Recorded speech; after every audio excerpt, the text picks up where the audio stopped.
And one of the things, three of the things that I'm going to talk about tonight are research, reaching out for resources, and a resolve to make a decision with your exceptional loved one. We're going to talk about how to navigate that path and how I got there as a certified rehabilitation counselor.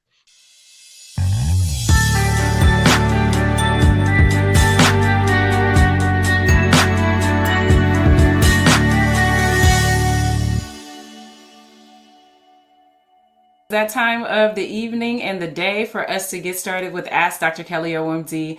I am Dr. Kelly Elmore. I'm a board certified OBGYN and healthcare executive here to help you live your healthiest and wealthiest life. And you have landed in the Ask Dr. Kelly OMD Zoom room. We are able to be found at drkellyomd.com. And our goal is to help you live your healthiest and wealthiest life in your 5 pillars: spiritual, physical, financial, mental, and emotional.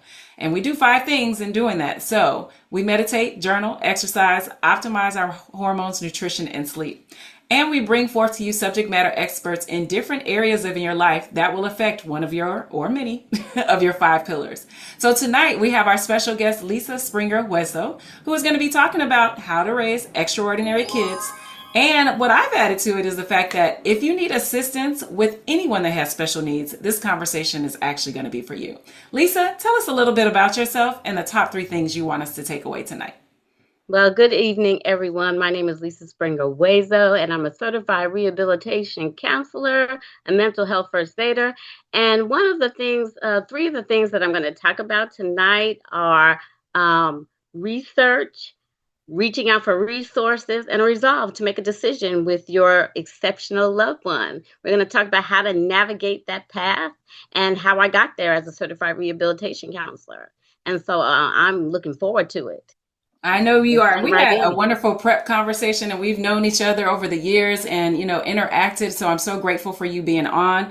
And even though I don't have a special needs child as an OBGYN, I clearly have delivered some special needs children. And then as they've grown over the years, I've been in contact with their parents who have informed me of the special needs, or I have friends or colleagues as well. So I just want to know a little bit more about you. How did you get started in this specialty, and why is this so important to you?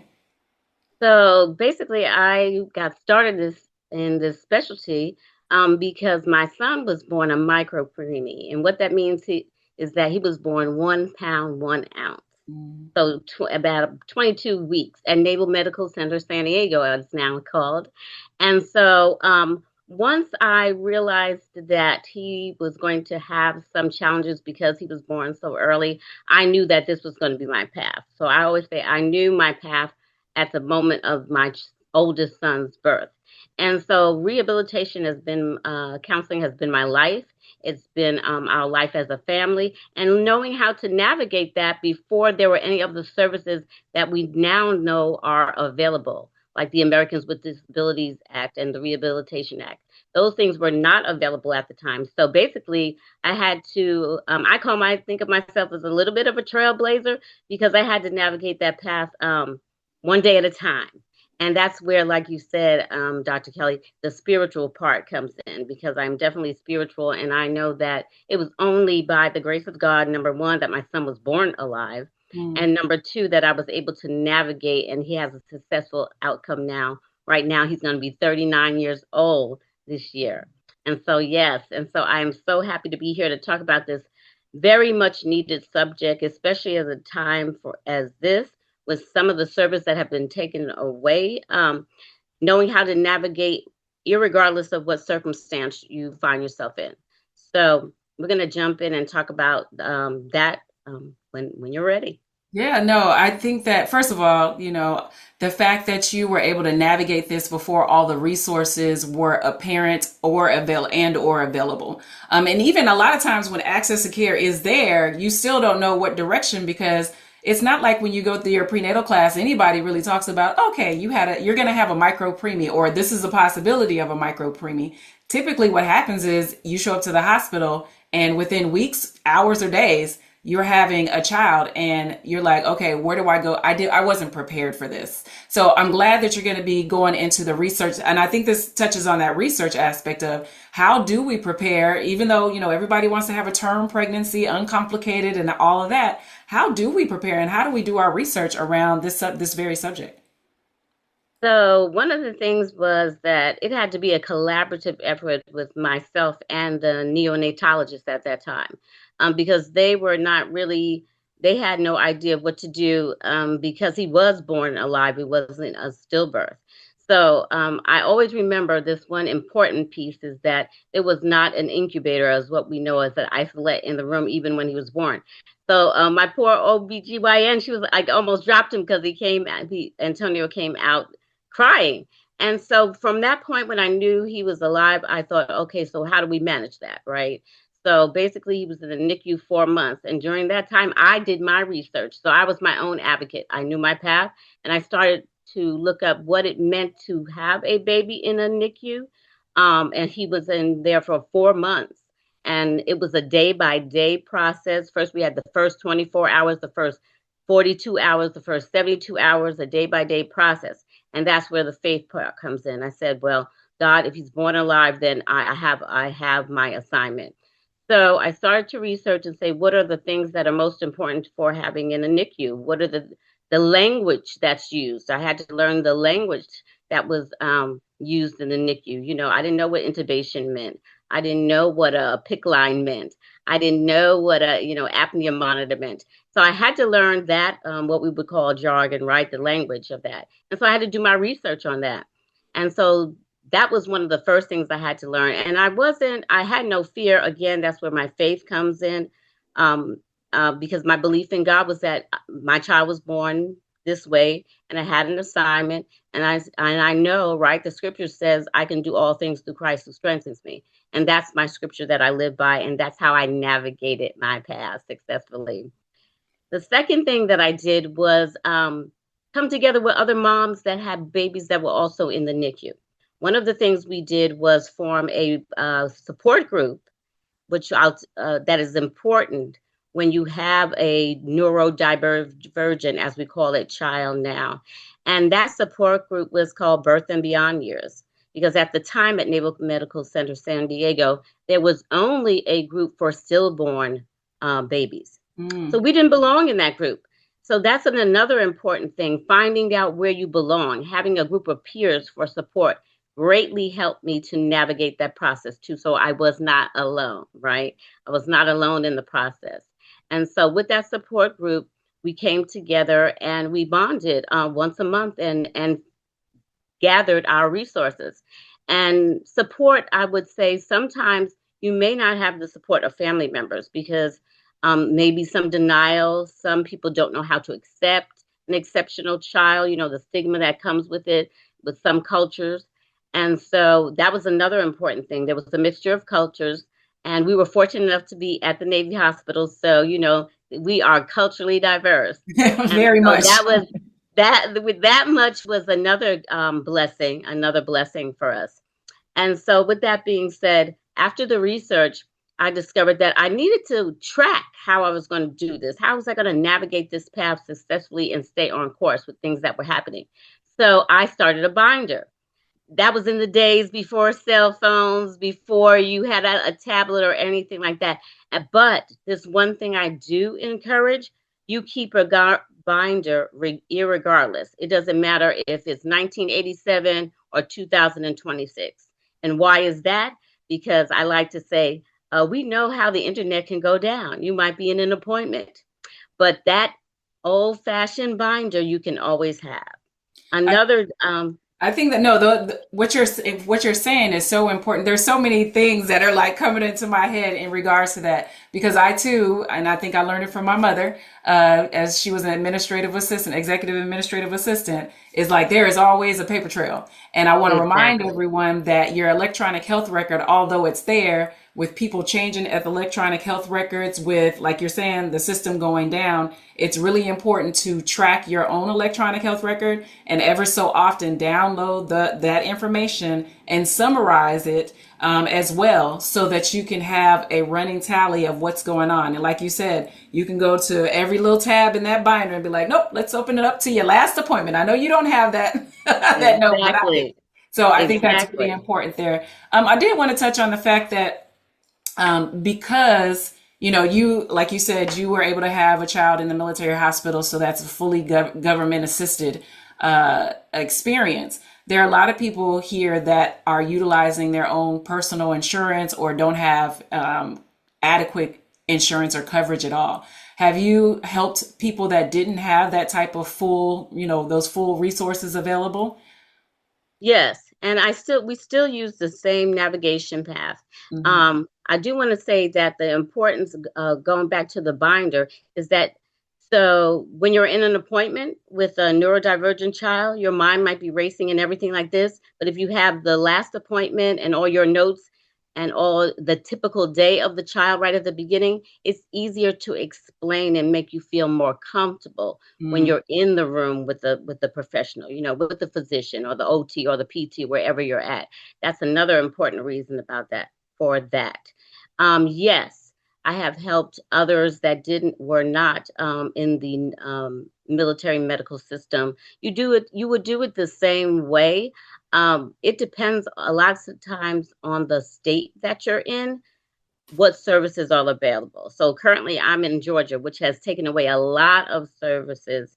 And so I'm advocating really for parents to be advocates for themselves, lobbying and things like that, and coming together and having forums and talks like this to understand that we do have to come together because we're stronger together, right? And Mm. so my job right now is to make sure that parents know what services are available. The great thing, though, about San Diego is that you have San Diego Regional Center, and that's the place that helped me initially. We do not have that in other states.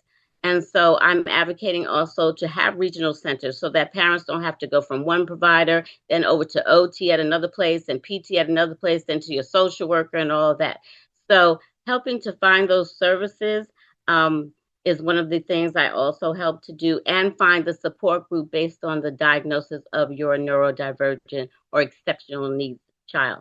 And And that goes that's for an important women. point because there's so many people that have different diagnoses. So being Yes, able to, number one, find the niche that you're in, but not silo so much that you miss out on information and resources that are going on there. exactly. I think that's a great point that you made with that. Go ahead. Exactly, because till this day, my son, he never got a diagnosis. So what Mm. I mean by that, he's not autistic. He doesn't have one of the mental health disorders. He was never diagnosed.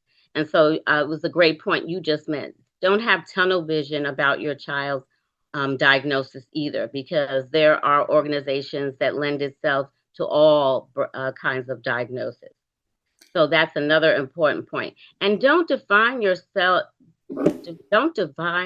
child by their diagnosis. Mm. We still want to call them um, uh, Richard. My son is Richard. He has autism, but he's, in other words, language, right? Mm. Language. We don't want to say my autistic son, Richard. We just want Richard who is challenged with autism. So that's the language we use in the mental health world, right? People first language. Because again, that goes back of taking away the stigma of our neurodivergent, exceptional children too. So that is very important. And that's where, again, reaching out to your resources and groups to learn the language that we're currently using too, because it has changed over the many decades. So And that people was, first language. that's one of the great things for me from being inside, having been active duty, is we had to keep up with all the language, like all the policy, Right. all the language and everything like that. And so sometimes when you get out of those spaces and when you're not around people that are, your circle, what I call, like to say, your force field of protection, your circle of love, when you're not around them, you may not be able to keep up with a lot of the information because information is coming out quick and fast. And Yes. especially with the advent of AI, some things are going to be helpful, some things are going to be overwhelming. But we need to be able to utilize the different aspects in order to, find out information and be able to communicate effectively with not only their provider, their colleagues, friends, your colleagues, friends, their friends, so that we can have a loving and supportive environment. The one other thing I just remember telling because I do have, we have the diagnosis of autism in our family and amongst our friends. is look for the gift that each one of your children has, whether Yes. there is a diagnosis associated or not. Everybody has a gift, and otherwise they would not be here on this earth. So what is the person who you love or the person you are caring for or helping, what is their gift?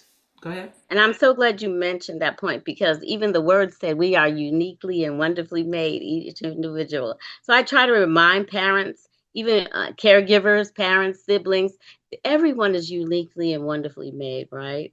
And so putting that first helps to take away, alleviate a little bit of the anxiety that goes around raising an exceptional child, as I like to call it. And also, it lends itself to more loving language. Mm. Everyone is uniquely in one way, and pointing out those good, great things that they still can achieve with the support of your tribe. I like to call it a tribe. And a lot of times it may not be your family. I have wonderful friends that have come alongside me and supported me. I've been really blessed.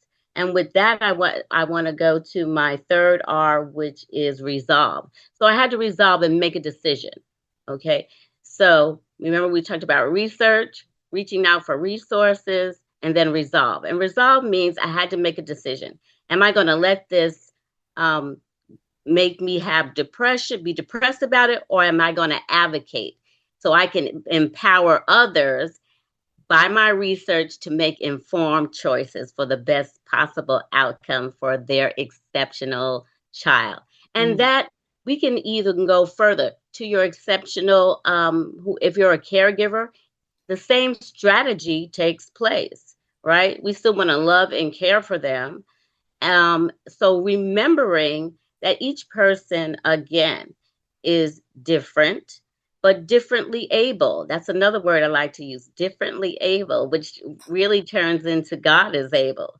And Mm. so it's just, you just have to have the mindset, the spirit, like you said, the mind, the heart, the body, and as a caregiver, take care of yourself too. Let's talk about the mental health of the caregiver. Wait, Most I got a important, good one for that part, but let's go back to the making the decisions yes. because decision fatigue is a real thing. When Oh, you are yes, constantly scheduling, trying to figure out who can do this and who's going to cover this and then of course if everybody isn't participating fully and appropriately in that conversation, then it's more weight on you. So making yes, the decisions, one thing that people have said in the past, success loves speed. So I'll give you an example. I love getting on and doing travel stuff, but I could spend hours doing it, but I don't have the hours to do it. So, okay, let's make this schedule. Let's make a decision and let's move forward. yes. So, yeah, if you could just talk about the decision of fatigue, and then we'll go into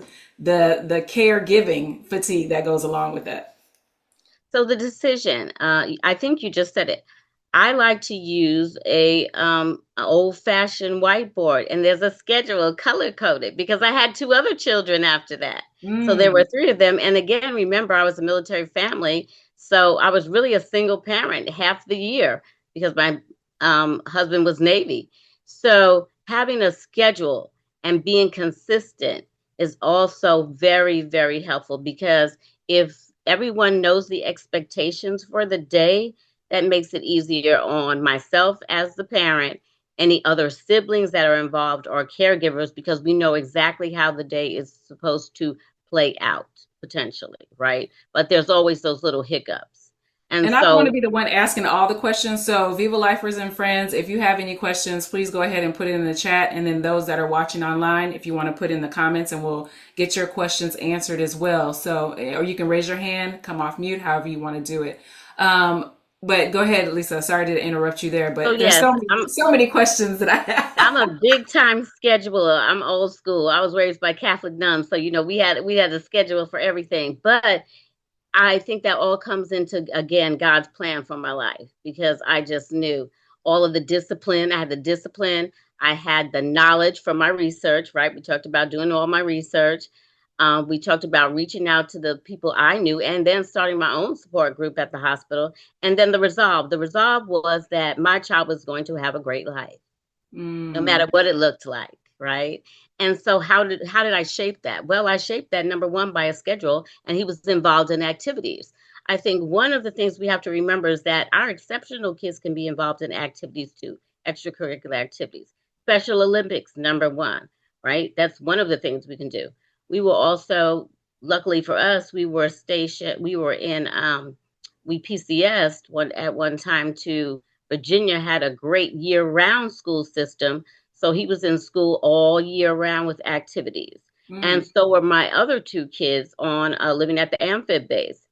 So I know I may be talking some military jargon here, but that allowed me to really be successful. And I think that's why I'm here today, because I had all those resources available, not only for me and my sibling and his siblings, but also for me. I had a respite care worker. My respite care worker was assigned to me right at the NICU, right during the NICU. She was assigned to me. And so I had my respite care worker, I was lucky, 12 years. Oh. 12 years. That's a hallelujah moment right there. 12 years, the same person. So I was really lucky. And I will say, because God, this was, he knew me from the womb, right? The word says that he knew me from the womb. So I never looked at his birth as a negative, but I looked at it as a way for me to make an impact with other parents and other caregivers. And And I want on, to, that's such a good point there. I want to ask the question about how were you able to give attention to your other children? Like, first of all, some people may decide, you know what, I'm not having any more children. So maybe helping with that decision. And then secondly, how do you still, provide care and love and attention to the rest of your family? So again, that goes back to my grade O schedule. So all both of my other kids were involved in all of their activities in high school and middle school and elementary school, and based it around having the support team, one of which was my respite care worker. So I was able to, with her help, this is why it takes a team sometimes, it takes a team to transport my kids to all the activities. I did not miss a beat. And I Mm. thank God for that. We didn't miss a beat. We were in every activity up until they went to college. And so that goes to say that I had a really good, my sorority sisters, my line sisters came and they supported, they encouraged me. And of course, my belief in God, I use a faith-based approach, a strength-based, faith-based approach. Let's be Mhm. clear. And so with that, the help of my church family, I had a lot of help. Um, a lot of my friends would take the other two kids sometimes with them to get them out for certain activities. But you have to see, you may have to let some people go in order to succeed in this journey, right? And it's okay. It's okay that they're gone, because it's a journey that some people are not going to be able to take with you. And that's okay. But the thing is that to remain healthy yourself, as you always talk about wellness, right? In mind, body, heart, soul, and spirit, that's the thing that kept me going. That is really what kept me going. And so I say the resolve, right? The resolve in me was that through the Holy Spirit, I was going to make this work regardless, Mhm. right? By no means necessary, basically. And so that's how I got here today, to be an advocate, to have L Journey Consulting to help with exceptional kids, always help with veterans too, because they have disabilities too, right? Coming from the Absolutely. military. And then the general public has disabilities too. So the path is just one of making a plan, right? Doing a research, reaching out to wraparound services, and then resolve, are we going to do this? Are you ready to do this? That's the biggest thing. Are you ready to do it? And then the other And R, I think, is are you ready to receive the assistance? yes, Because, I mean, I think this requires you, if you're willing, to ask for help. But in thank you. asking Yes, for help, and we're always talking about, these are my goals, these are the things that I want to achieve in my life. When you ask for help, are you ready to receive the assistance? And correct. that takes a lot of humility. It takes the willingness to let go of control, and it takes trust. Trust, yes. And so all of those things come from God too, right? And so Well, we talk, because we talk about it in Viva Life. It is all about having that spiritual it, foundation because that is the yes, first thing. that's the And when you have a strong spiritual foundation. And like I said, your force field and protection and your circle of love has that foundation as well. Understanding who and what you need to let go and release so that you can receive your highest and best good, not only for yourself, but for those in that circle of love. I think that, that makes a huge difference. And I have no clue what people do that don't have a strong spiritual foundation, except to help them understand how to get one. Exactly. The other thing, though, I don't want to leave out those parents that may have had to place their children, right? Yeah, let's The talk other about thing that. is you have to know who you are. Can you do this? Are you built for this? I knew I was built for this. I knew I was built for this. But if you're not, that's okay too. Because we want your child, your loved one, if you're caring for an elderly person, sometimes you have to let someone else do it and be able to help you to still have a wonderful, engaging relationship, whether they're placed with you in the home or not. I think that's very important because then you can, we don't want to start talking about the guilt of it or feeling the stigma of it, of doing it. You have to know who you are and are you built for this. And so I knew that And I from the think that's beginning. okay. Like you were saying, I It's think that's okay. okay. It's okay to talk about the guilt of it because the Viva Lifers and people that listen to my podcast know I definitely have, I don't have a special needs child, but I have a special needs parent that I'm caregiving for, meaning that they have special needs that need to be Right. taken care of. And you have frustration, you have anger, you have guilt, you have all the things that come up. And then you're like, but I love this person and I want the best for them. So that's where accepting that help and those resources makes such a huge difference to know it's okay. Acknowledge that you need help. It's okay to have these feelings. Let's talk about how do we, utilize our therapists, our social workers, our, psychologists, psychiatrists to help us navigate these emotions, these feelings, these Yes. experiences that we're having so that you can, so that you can continue to live the life that you were created to live. And so that I think that's a huge thing. And we have to be okay to acknowledge those things. You're exactly right. I mean, um, most of my friends were at the age of our parents. And so, taking care of our parents, are they going to live with this sibling, that sibling, no sibling? Are we going to put them in assisted living? And that's okay because that might be where the person, the angel that God has sent to take care of them, right? I look at it that way. Angels are always there. And someone that's it's better for you to go visit them and have a great visit than to be at home and regret not doing that and feeling burnt out. Because then we can have an other conversation about resentment, right? No help from family, right? So we're not gonna, that's another topic. But And this is the that means thing. we got to bring you back and talk This is the about the other thing. part, all of the emotions that come along with it, the guilt, the resentment, the anger, the Exactly. frustration, and Exactly. how do we manage those experiences as well. But we had a comment that says sometimes the best is someone else, and I believe that means that somebody else assisting and taking care of that person, either part time or full time, Yes. and doing the work to forgive and release yourself for the emotions that you have, acknowledge them, forgive and release them so that you can have a positive experience with the person that you love and care for. Exactly. Yes, Love it's it. about mental So wellness. if you're going to tell people, one thing that they can take away from tonight, or after they listen to this conversation, people like action items. So what is like one action somebody can do within the next 24 hours in regards to in regards to this topic or this subject? I would say love yourself because then you can love the other person Mm. and be okay with the resolve with the decision that you make and stick to it because that'll give you the best possible outcome. And I feel like when you have that sense of peace, you'll be okay. You'll be okay. Love it, love it, love it. Thank you so much. And how do we get in touch with you, Lisa? So the best way again is my website, which is www.ljourney.com.